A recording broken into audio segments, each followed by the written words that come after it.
Всем привет! Вас приветствует Серж Мартин Гараж. А мы продолжаем ряд видео по вопросам подписчиков. И сегодня очередной вопрос, ответ на него, связанный с коробкой передач. На канале идет целый ряд видео, потому что очень много у людей возникает вопросов, почему хрустят передачи, почему воет коробка и все, что с этим связано, почему плохо включаются передачи. Уже у нас было предыдущее видео о том, почему хрустит вторая передача, то есть почему выбивает. Также было видео, почему воют коробки. И сегодня у нас на очереди это почему воет пятая, свистит, воет, гудит пятая передача. Там есть свои особенности, почему именно такая проблема есть с пятой передачей. И в этом видео я все детально расскажу. А для начала хочу напомнить, что каждый из вас может прямо сейчас написать в комментариях свой вопрос, который вас интересует, и я сниму на него детальный развернутый видео ответ. Также хочу сказать спасибо всем тем, кто ставит лайки, особенно тем, кто ставит лайк авансом.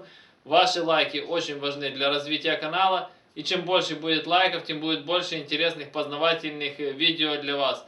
Поэтому не ленитесь и прямо сейчас ставьте лайк, для того, чтобы не забыть его потом поставить в конце видео. Также отдельный привет и респект всем тем, кто там организовал в комментариях соревнования, то есть кто поставит первее лайк. Итак, кто ставит лайк, пишите, какой вы по счету, прям пишите в комментариях. Я такой-то там, 1, 10, 5, 20, 100 там, и пишите, и я придумаю способ, как поощрить того, кто будет занимать лидирующие места в этом соревновании. Те, кто соревнуется, вам отдельный респект, красавчики. Итак, мы начинаем. Итак, пятая передача. Я думаю, что очень многие, кто ездят на ВАЗах, в частности на переднеприводных ВАЗах, опять тема будет касаться всех ВАЗов и также и других машин. Потому что строение коробок передач у всех практически одинаковое в основе, и проблемы все одни и те же. И очень часто пятиступочка купил себе, и все, свистит, воет пятая передача, гудит. А пятая передача у нас для чего? Для трассы. Едешь по трассе, вой, гул, свист в машине, короче, невозможно ехать, некомфортно, неприятно. И как с этим бороться, и в чем... Я расскажу именно сама причина и как она решается. И почему именно пятая передача. Да, могут быть, как в предыдущем видео рассказывал, любые передачи там. Но почему такая проблема именно с пятой, и почему им нужно уделить внимание? Дело в том, что пятая передача, то есть у нас дело в том, что кто видел разобранную коробку, я отдельно сниму видео, когда буду перебирать свою коробку передач, там еще это все наглядно покажу. Есть первичный и вторичный вал, на котором набор шестерней, которые нам создают передаточные числа разных передач. Так вот, на первой передаче шестерни достаточно одна большая и одна маленькая, и так по уменьшению, то есть в паре идет. И дело в том, что у пятой передачи получается так, что у нее две относительно маленькие шестерни. И, соответственно, когда коробку вы заливаете уровень по маслу, из-за того, что у нее две маленькие передачи, шестерни, она ни одной нормально не может догребать до масла, потому что коробка смазывается как раз за счет того, что шестерни передачи крутятся и разбрасывают масло по коробке и сами себя, грубо говоря, смазывают. И дело в том, что пятая передача, она, соответственно, у нее эта проблема и есть.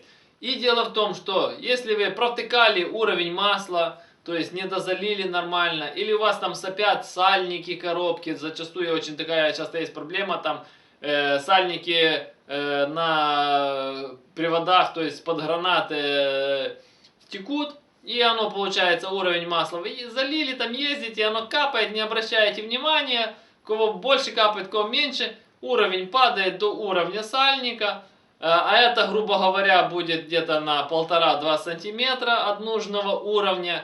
И ваша пятая передача начинает просто быть сухой, то есть относительно. То есть у нее недостаточно идет смазка.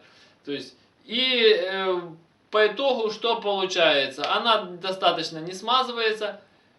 А пятая передача, во-первых, что идет износ, как я уже говорил, вой и свист у нас появляется от того, что зазор неправильный. Мы в этом видео допускаем, что у вас хорошее масло залито, других проблем с другими передачами нет, только проблема с пятой передачей. Если у вас проблемы со всеми передачами, гудит на всех, свистит, это вы, значит, уже убили свою коробку плохим маслом. Посмотрите предыдущее видео, там рассказываю. Сегодня мы чисто о пятой передаче говорим. И так вот, и зазор там уже изношен, то есть из-за того, что плохая смазка, типа зазор между шестернями, и она начинает гудеть, свистеть.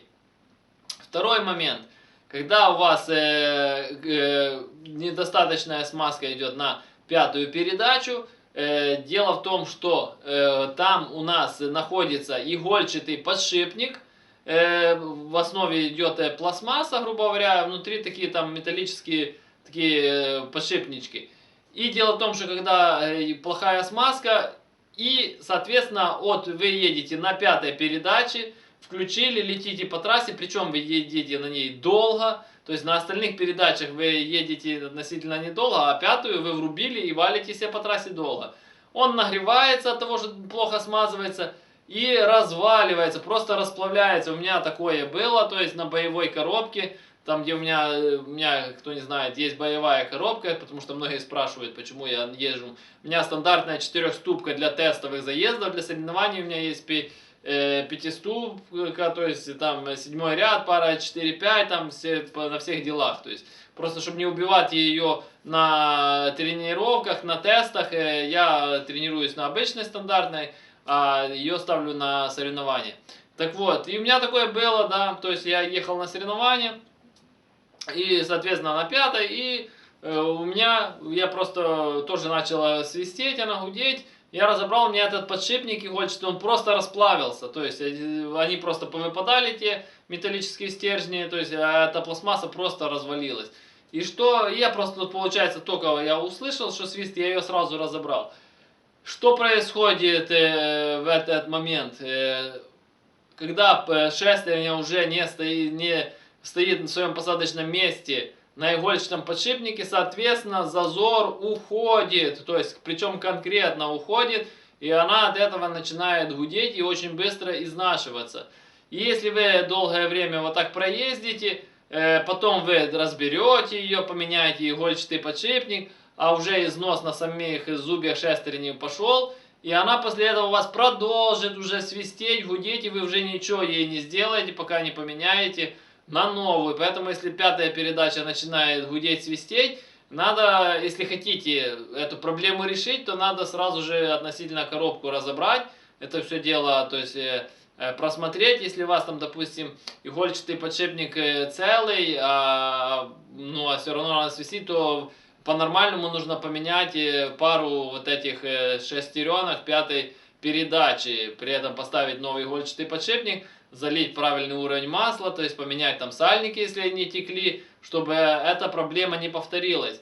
Также еще почему пятая передача страдает.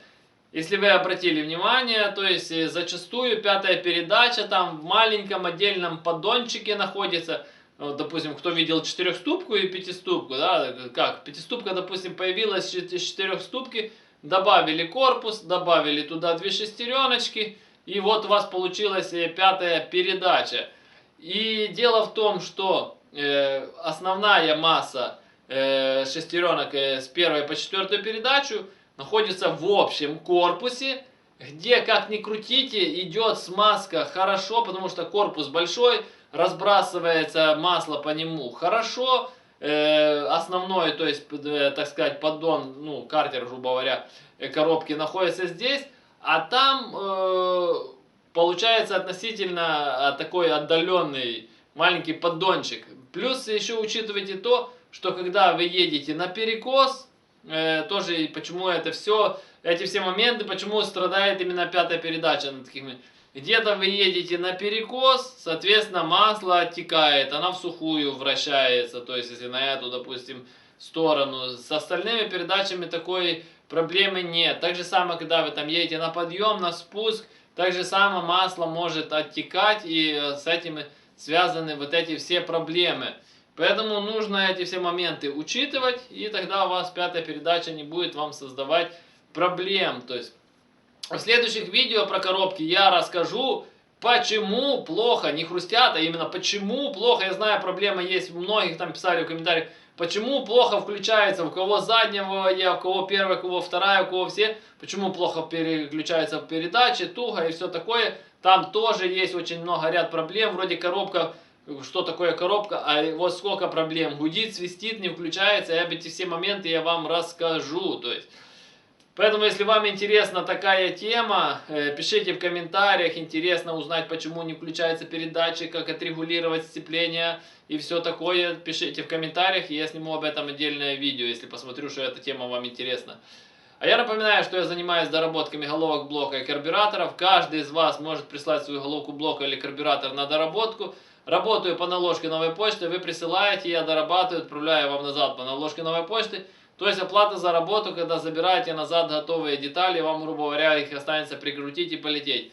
На главной странице моего канала есть отдельные плейлисты от доработки головок, от доработки карбюраторов. Отдельные плейлисты о том, как валят мои машины с этими доработками. Кому интересно, переходите, смотрите. Кто хочет заказать доработку, под каждым видео в описании есть мой номер телефона.